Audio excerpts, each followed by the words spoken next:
It's Spoilerin time, the show where we talk about the things that we watch and spoil them, hence the name, based on our ability to watch them versus the things that we tell you on Cordkillers, which is how to get the streaming services, how to get the gear. This is the beautiful, juicy reward at the end of the trail of cutting the cord, right, Brian Brushwood? Man, that was crystal clear. If anybody's listening for the first time, I think they know exactly what they're in for now. Take two. This is a show where we spoil shows. Cordkillers is the show where we tell you how to cut the cord. There you go. Oh, that's better.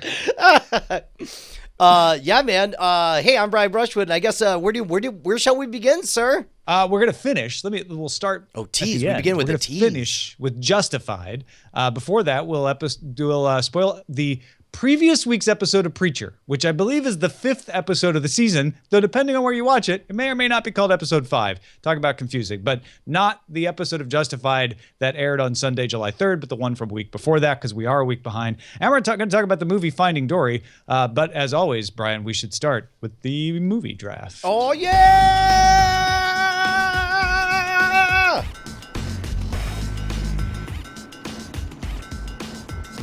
Because if you're not Team DTNS or Team Night Attack, you're saying take two about the whole movie draft, right? Yeah, right, dude. Brian? No, dude. Chainsaw Suit, totally out of juice. Technically in first place, sitting on $610 million.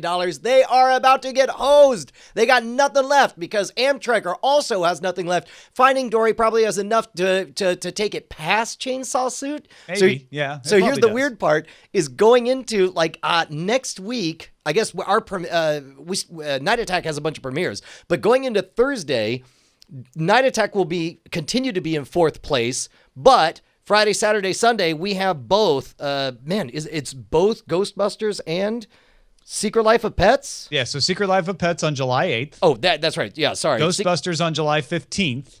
So by the end of 2 weeks from now, we will know basically where Night Attack sits, right? We won't have the final number because you'll still get second week numbers, but we'll see how good these are.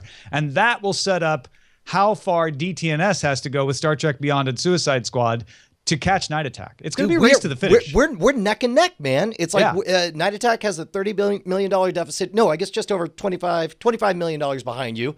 But I think Ghostbusters and Secret Life of Pets is a slightly stronger slate. Then Eileen was pointing out to me the other day too that Secret Life of Pets is putting out the marketing everywhere.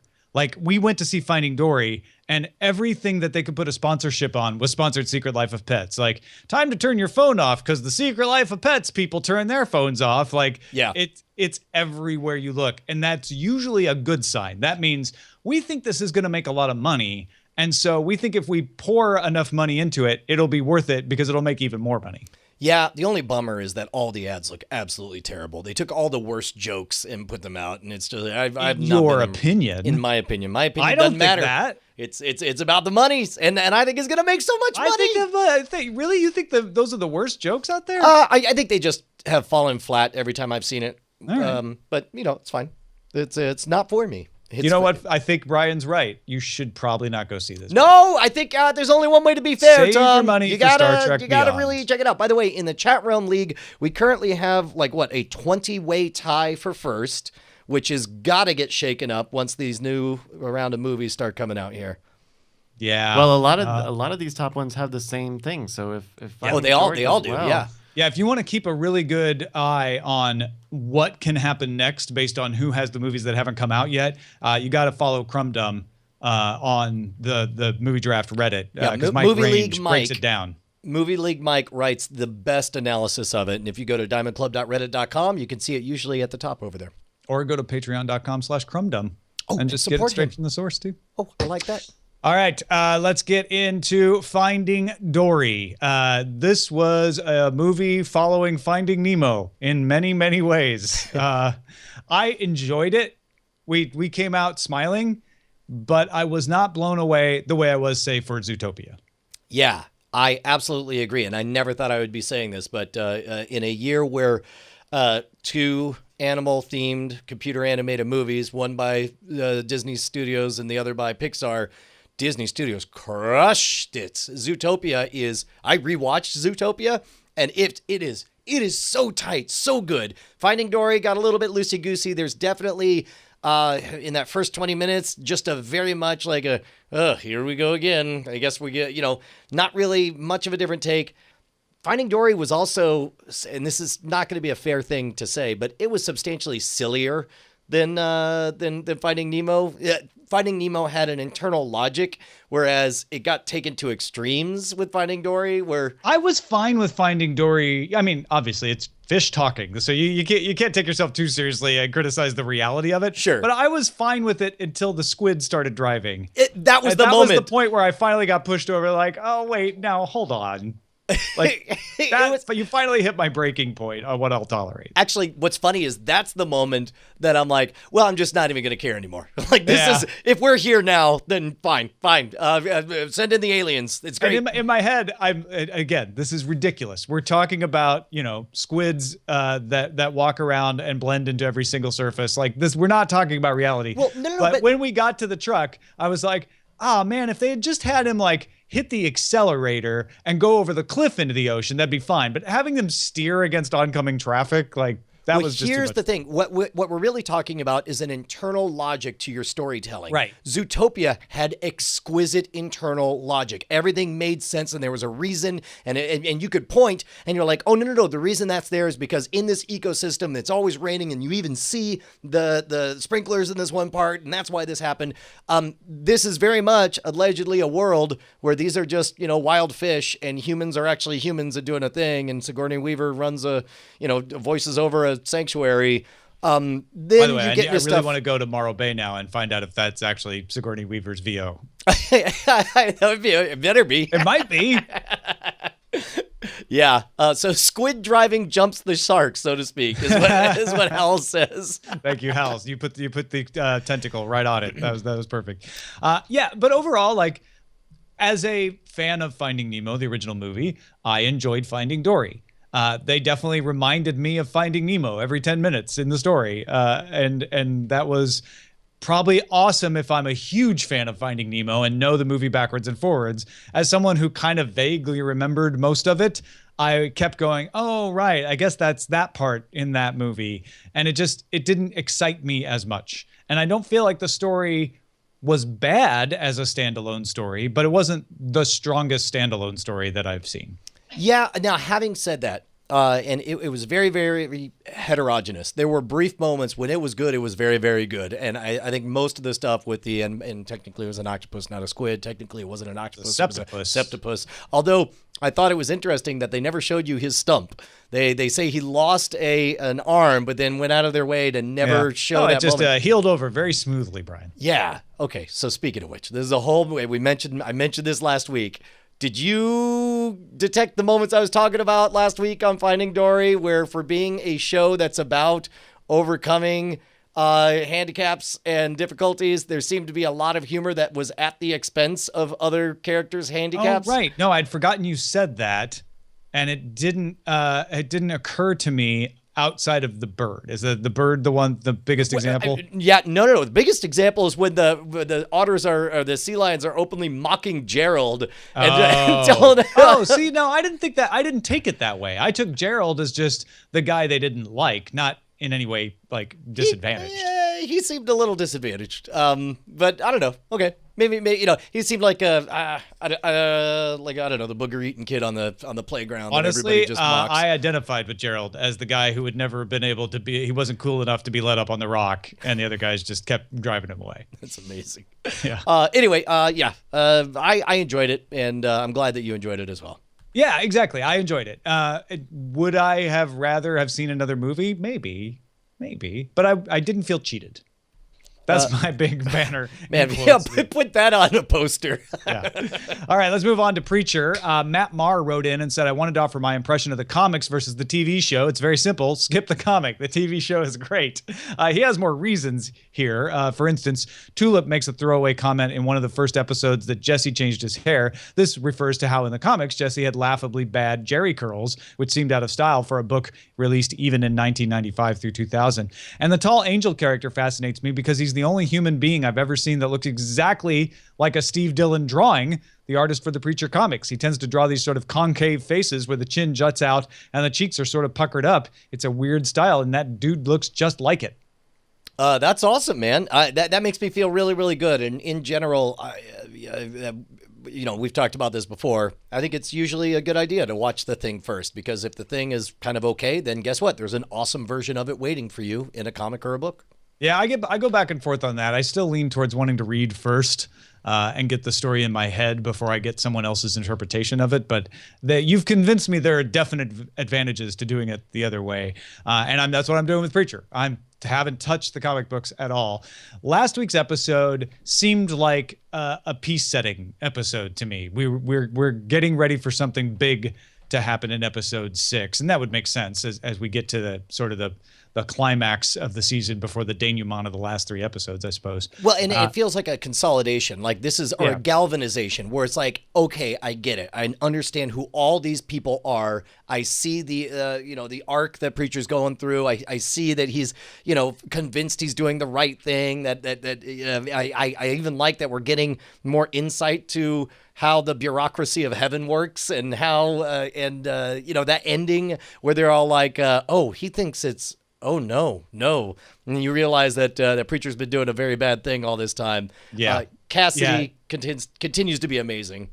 Cassidy's by far and away my favorite character, and his little back and forth with Tulip at the beginning is just like some of the best dialogue in television. Oh, about vampirism, and it's like it was a lot of fun because Brant happened to be in the room and he has not watched any of the episodes, so I spent that episode watching it through the eyes of somebody who had never seen any of it before, and like without explanation, everything stands up on its own. Like, you could not have seen anything, and you have Tulip and Cassidy in the room talking about vampirism tropes and figure out instantly like, oh, so I guess he's a vampire, and like, oh, and I guess he has a magic power that controls minds, and I guess this guy got reformed at church. Like, they do a really great job of set pieces being self-contained and interesting in their own right, to where it's not one of these, you got to know that the guy did the thing, and that's a big deal because. And usually when a show explains how something works instead of showing you, it's a bad thing, right? That's when we say, like, thanks for all the exposition, show me, don't tell me. Right. This is an exception to that.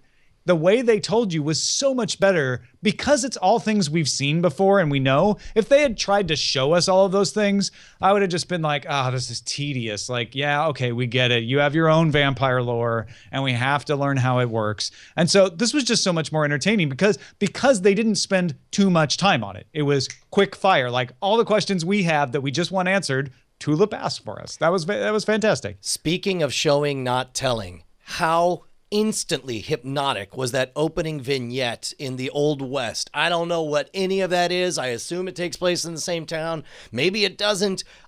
So gritty, so brutal, reminding you of the evil in the world and what it means to be a just man in a bad place. It was visceral. The trading of just so many human scalps and so on. It was amazing. I thought it was great. Well, I can't wait to learn more. Yeah, it is definitely the making of a bad person, right? Like this is somebody who was good, had a family, was trying to save his children, was good enough to want to turn around and go back to that town and warn them about the horrible things that are happening, and then has everything taken away from him. He fails in his warning, and he fails to save his family. And now he's got nothing left. And he is not a weak character. That has been shown. So yeah, we're set up for some backstory that I assume is going to tie into Jesse, and the bad preacher in that town. Makes me think there's some definite combination happening there. But yeah, fascinating in that way of absolutely the opposite of the Tulip Cassidy interaction, saying we're not even going to tell you anything, but you're going to be very intrigued. I'll tell you what, I am really blown away by the way. So far, using mainly visual tropes and timing tropes and clever comedy and execution, basically doing everything awesome, that they're able to take us to places with, when you say them out loud, sound pretty ridiculous, and yet they work. You get scooped into that moment because that opening is so over the top of the very first episode where it's almost 1950s style sci-fi, it says outer space and it looks cheesy and it kind of implies, yeah, this is a ridiculous, cheesy idea. Just roll with it. And you do, and bodies are exploding and you're like, oh, I'm in a silly space. very much not how it feels at the beginning of last week's episode, where it's this hard-boiled vignette of just everything brutal and it's just gorgeously shot. I'm excited to see how it meanders into other pastiches and other flavors. Yeah, and Jesse is not necessarily 100% good guy right now for the reason you mentioned earlier, but also you can see him start to use his power in situations that don't really need it. Yeah. He's just kind of like, it'll be fun to throw this down and short circuits this proceeding. He's very much in the heady swim of hubris right now. Yeah. And Tulip has been telling us all season long, you are not a good guy. You are not a good guy. And we are all on Jesse's side, like, no, he's changed. He's reformed. We'll find out if that's actually true. Let's finish up with Justified, episode 12, the penultimate episode of season 2. We talked in between the shows, Brian and I, about how last week we can't even remember if we made clear that Helen got shot.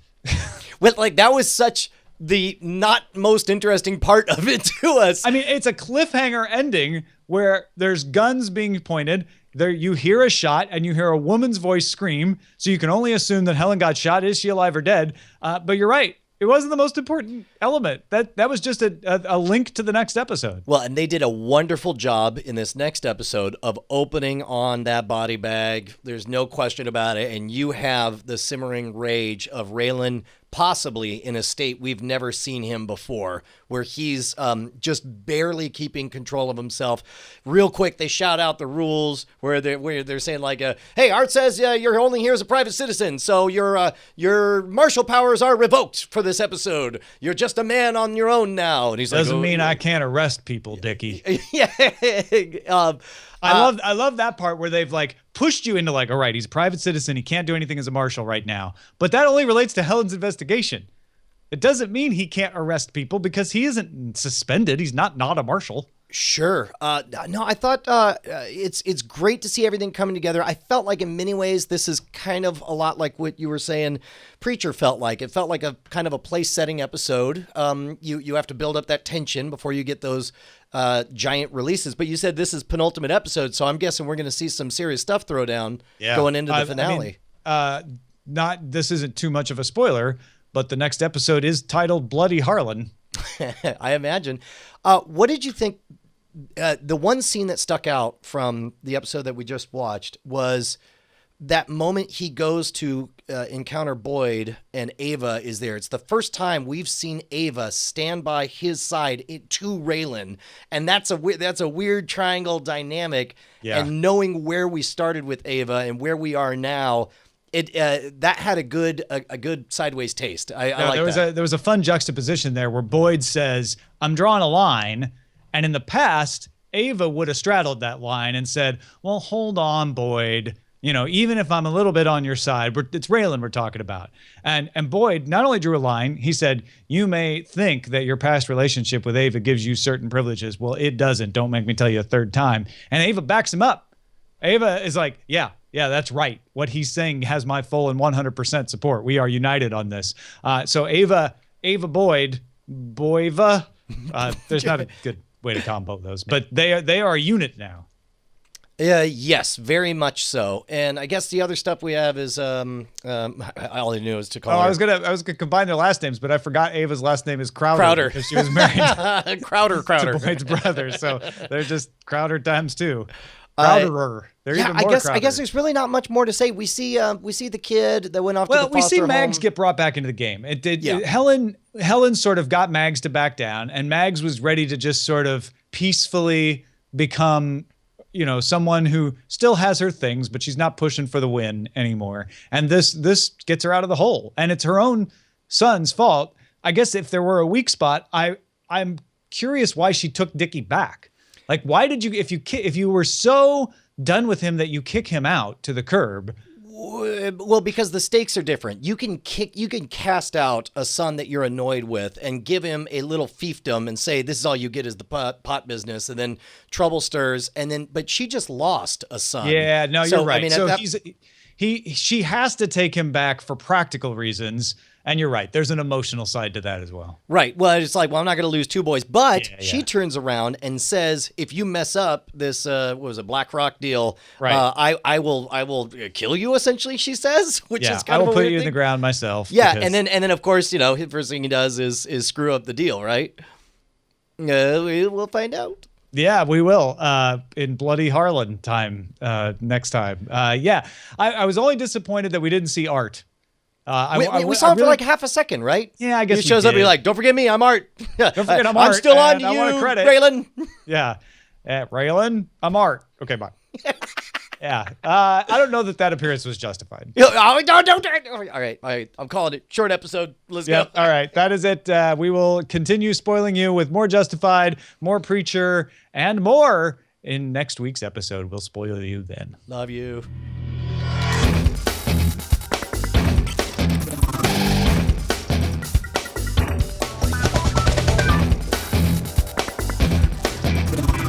Diamond Club hopes you have enjoyed this program.